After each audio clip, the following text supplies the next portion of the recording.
I will never marry any man from this village. They are all wretched.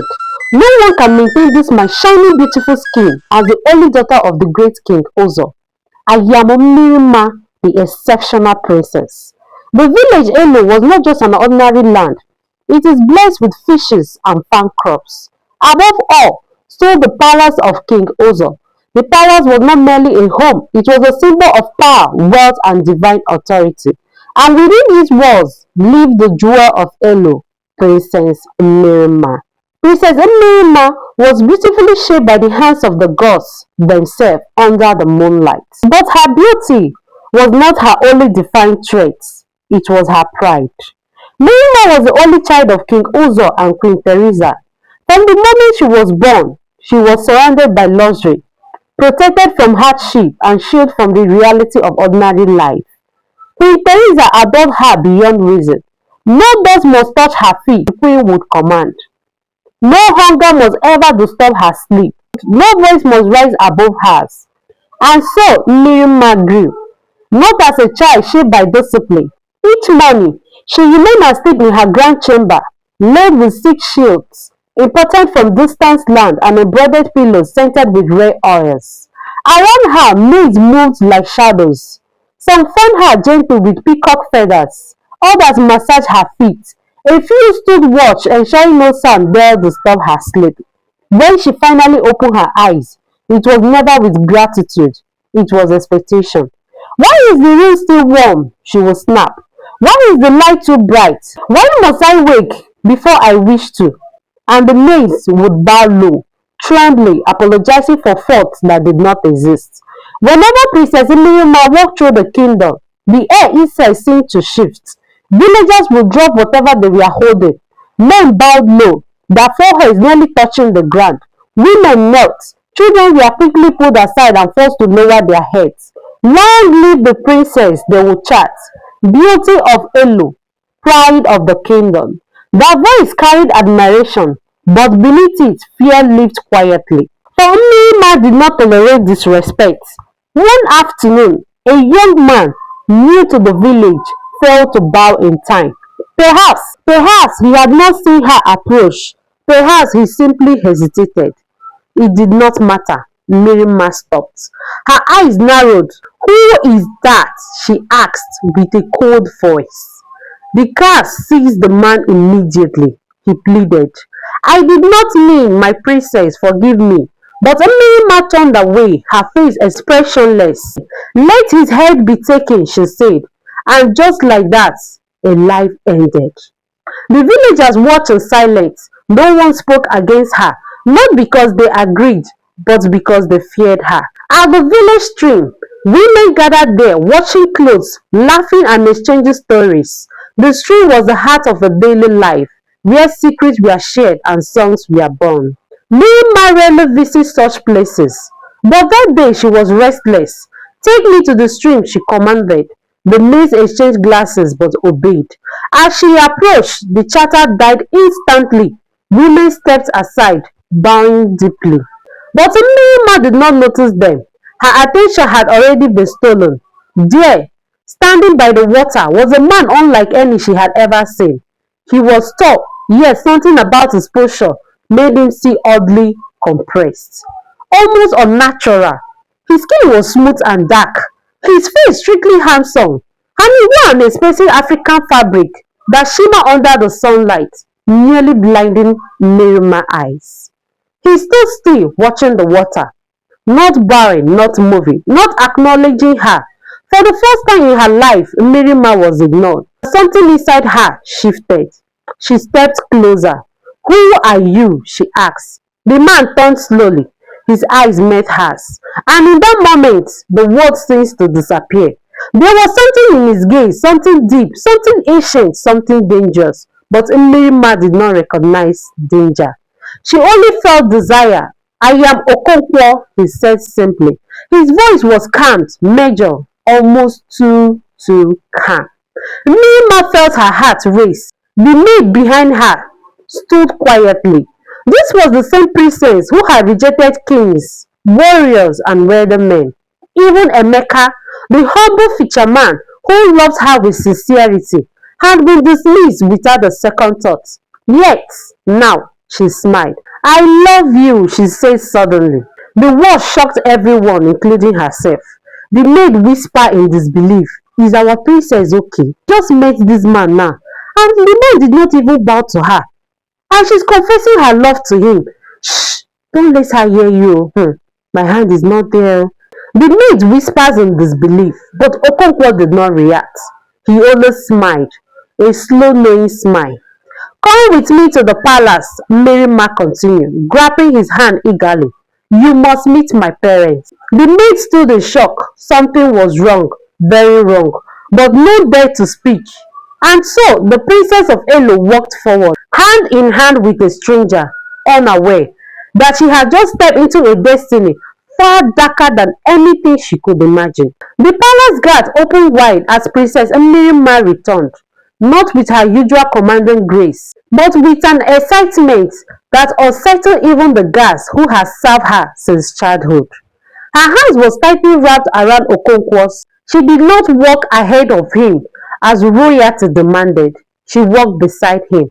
That alone was enough to disturb the order of the kingdom. Inside the palace courtyard, servants paused mid-task. The soft sweeping of brooms and chatters of maids all faded into tense silence. Queen Teresa, seated beneath a canopy of embroidered silk, looked up. Her face lifted up at the sight of her daughter, but then she saw the man beside her. Her smile ceased. Mirima, my precious daughter, Ugobo Yibom, who is this? She asked, her voice careful. Mirima smiled. This is the man I will marry. The words felt like thunder. Before the queen could respond, King Uzo emerged from the inner chambers. His presence alone commanded respect, the weight of years, wisdom, and authority resting on his shoulder. His eyes moved from his daughter to the stranger. He did not smile, he studied. Long, deep, unblinking. Stranger, King Uzo said slowly, step forward. Okonkwo obeyed, his movement calm, almost rehearsed. Who are you? The king asked. Okonkwo, he replied. From where do you come? A far, far land. What of your parents, your people, your lineage? They are far away. The king's brows tightened. That is not an answer. For a brief moment, something flickered in Okonkwo's eyes. Something dark and ancient. But it vanished as quickly as it came. Before the king could press further, Queen Teresa rose immediately. That is enough, she snapped. Even King Uzo turned to her, surprised. Our daughter has chosen him, she continued, her tone sharp. Is that not enough?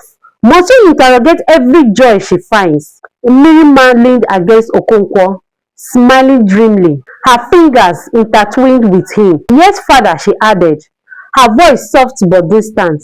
I love him. I have fallen deeply in love with him. King Uzo stared at his daughter. Something was wrong. This was not Mirima he knew. She was stubborn, proud, but never submissive. Never this eager, never this lost. His instincts screamed at him. But he was alone. His queen stood against him. His daughter looked at him as though under a spell. The stranger simply smiled. News traveled faster than winds on the village. By sunset, the entire kingdom of Elo knew the princess is getting married. To a stranger, no family, no background, no roots. At the marketplace, women leaned closer, their voices hushed but urgent. How can a man come alone to marry a princess? It is not natural. Something is wrong. Near the river, fishermen shook their heads. One of them, Emeka, sat in silence. His hands rested on the fishing net, unmoving. His eyes was distant. Emeka had loved Mirima, not because of her beauty, but in spite of it. He had seen beyond her pride. He had seen beyond her pride, believing there was goodness buried under. He had once approached the palace with humility, offering his heart, not wealth, but she had laughed, mocked him, dismissed him like dust, and yet he had hope. Now that hope lay shattered. She did not choose love. An elder murmured nearby. She chose illusion. Emeka finally spoke. his voice quiet but heavy with deep pain. No, he said, she chose something worse. The wedding was grand, lavish beyond imagination. Drummers played drums that echoed through the hills. Dancers spun in vibrant colors. Goats and cows were slaughtered in abundance. Palm wine flowed like river across the villages. But beneath this celebration, something huge was missing. Okonkwo stood alone. No father, no mother, no brothers, no kinsmen. Not even a single friend, just him, watching, smiling. Unmoved by the joy around him, the villagers noticed. They whisper within themselves, this is not right. It is a big sign. A man does not come from nowhere. Even the poorest has a family.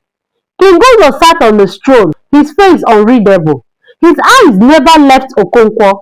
At one point their eyes met, and in that moment the king felt it, a coldness, a presence that did not belong among the living. But the drum was too loud, the celebration too grand, and his voice too alone.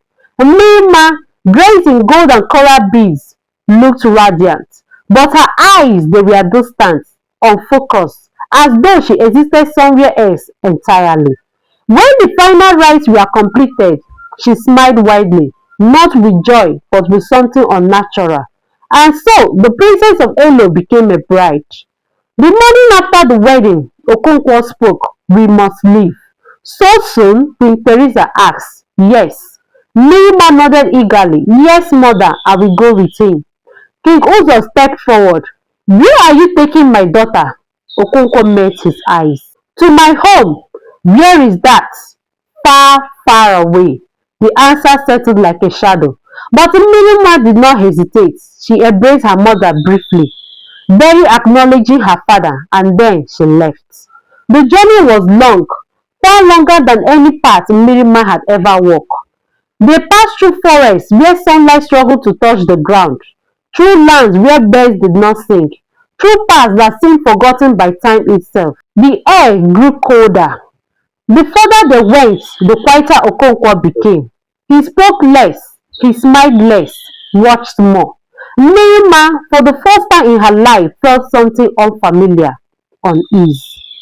Are we close? She asked. Yes, he replied. But his voice, it no longer sounded warm. They arrived at night. There was no village, no lights, no people, only a vast, silent land surrounded by towering trees twisted into unnatural shapes. At the center stood a structure, not quite a house, not quite a cave. It paused with an airy stillness.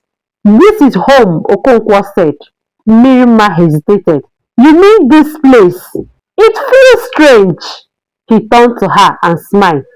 But this time, the smile did not reach his eyes. You will get used to it. Inside, the air was cold and damp. There was no servants, no warmth, no life. That night, Mirima lay on a hard surface. Not the soft seat she had always known. Sleep came slowly, uneasily. And sometime, deep into the night, she woke. A sound, soft, slithering. Her heart began to race. She turned, and what she saw shattered her world. Okonkwo stood in the dim light, but he was no longer fully human. His upper body remained that of a man, but lower. A massive python body coiled and shifted, its scale glittering in the darkness. His eyes glowed faintly. Ancient, very hungry. Mirima screamed. A scream filled with terror, regret, and realization. But no one came. No mates, no guards, no parents, no villagers, only silence, only darkness, only the truth. She had not married a man. She had married something far older, far darker, and far more dangerous. And in that moment, Princess Mirima finally understood. She had traded true love for illusion, for pride, for greed, and now there was no escape. Mirima screamed, echoed into the hollow darkness, but it returned to her unanswered. The creature before her did not flinch. Okonkwo, or whatever he truly was, simply watched. His long-skirt body shifted across the cold floor with a slow, deliberate movement. The sound alone, dry, heavy, unnatural, sent waves of terror through her bones. "Do not scream," he said calmly. But his voice was no longer entirely human. It carried the low hiss beneath every word, like wind passing through a hollow cave. Mirima trembled violently. "What are you?" she stammered, pressing herself against the wall. He tightened his head. "You saw me as you wished to see me," he replied. "Not as I am." Her breath caught. "No, no, this cannot be real." But it was. Every cruel word she had spoke to others, every life she had disregarded, every act of pride now stood before her in a single terrifying form. "I am born to desire," Okonkwo continued. "I appear to those who hungry for what they cannot see clearly." His eyes glowed faintly. "You desire beauty beyond reason, power beyond humility, and so I came." Imirima shook her head violently. "I want to go home, please," she cried. His expression did not change. "There is no home for you. You have come to stay." There was no morning in that place, only dim light and heavy silence. No maids attended to Mirima, no one fanning her, no one obeying her commands. When she demanded food, none came. When she cried, no one answered. Her voice, once feared across the kingdom, now dissolved into emptiness. At first she shouted, "I am Princess Mirima, you cannot treat me like this." Ha ha ha ha ha ha. But her words had no power here, only echoes. Hunger came, cold came, loneliness came, and with them, truth. She remembered the faces of those she had wronged, the young man whose life has ended for failing to bow, the villagers who feared her, the suitors she mocked, and Emeka. Her heart tightened at the thought of him, the one man who had loved her without fear, without expectation, without illusion. She sank to the ground, her once elegant hands now trembling. "I was wrong," she whispered. For the first time in her life, Imirima felt regret. Far away in Elo, the air had changed. The palace felt emptier. The villagers spoke less of celebration and more of concern. King Kuzo had grown silent. Queen Teresa, once proud and confident, now paced endlessly, her heart restless with fear she could not name. But one man could not sit still. Emeka. "I am going to find her," he said firmly to the elders. They looked at him with concern. "That path is not meant for the living," one warned. "She made her choice," another added. Emeka shook his head. "No," he said quietly. "She made a mistake." He lifted his fishing spear, not as a weapon of war, but as a symbol of his resolve. "I will bring her back, or I will not return." And so, while others whispered and waited, Emeka walked into the unknown. The journey was unforgiving. Forests grew thicker, paths disappeared. The air itself seemed to resist him, but Emeka passed on. Not because he was fearless, but because his love was stronger than his fear. Along the way, he encountered an old woman seated beneath a dying tree. Her eyes were clouded, yet piercing. "You walk towards death," she said. "I walk towards someone who needs me," Emeka replied. The old woman studied him carefully, then she nodded. "Love like yours is rare," she said. "But know this, the creature you seek feeds on desire and pride." She handed him a small charm. "This will protect your mind, but your heart, that is yours to guard." Emeka bowed and continued. When Emeka arrived, the land itself seemed to recoil, the silence deeper. Inside the dark dwelling, Mirima lay weak, no longer the radiant presence, but the shadow of the girl she once was. Then footsteps. She lifted her head weakly. "Who is there?" she whispered. "It's me." Her eyes widened. "Emeka." He stepped into the dim light, real, alive, unafraid. Tears filled her eyes instantly. "You came for me." "Of course I did," he said gently. Before she could speak further, the ground shifted. A low hiss filled the air. Okonkwo emerged, larger, very big, more terrifying than before. "You should not be here," he said. Emeka stepped forward, gripping his spear. "I came for her." Okonkwo's eyes narrowed. Ha ha ha ha ha. She belongs here. No, Emeka said firmly. She was lost. There is a difference. The creation laughed. A deep chilling sound. Ha ha ha ha ha. Do you think love can undo what she chose? Emeka said nothing. Emeka made his face. Yes, then the creature came closer. The battle was not one of strength alone, but of will. Okonkwo tried to twist Emeka's mind, showing him illusion of fear, doubt, and despair. But Emeka held on to truth, love, to purpose. With one final strike, he drove his spear forward. A piercing cry filled the air. The creature recoiled, its form collapsing, unraveling like smoke, and then it was gone. But this time it was peaceful. Mirima wept openly, not out of fear, but out of realization. I don't deserve this, she said softly. Emeka knelt beside her. Maybe not, he replied, but that does not mean you cannot change. She looked at him for the first time, not as a fisherman, not as someone under her, but as someone who saw her, even at her worst. Why did you come? She asked. He smiled gently. Because love does not abandon. When they returned, the kingdom stood still. The princess has returned, but she was no longer the same. She walked barefoot, humbly, no guts, no pride. She knelt before her parents. Forgive me, she said. Queen Teresa wept, embracing her tightly. Kiguzo placed a hand on her head. You have seen what pride cannot teach, he said, and you have returned. Time passed. Mirima changed. She listened more, spoke less, heard those she once ignored, and slowly the fear in the heart of the people faded. One evening, she stood beside Emeka. I do not ask for your love, she said quietly, only your forgiveness. Emeka looked at her for a long moment, then he smiled. But take time, he said, and for the first time, Mirima smiled not with pride, but with peace. Thank you very much for watching Text by Grandma. Don't forget to share, like, and subscribe for more interesting stories.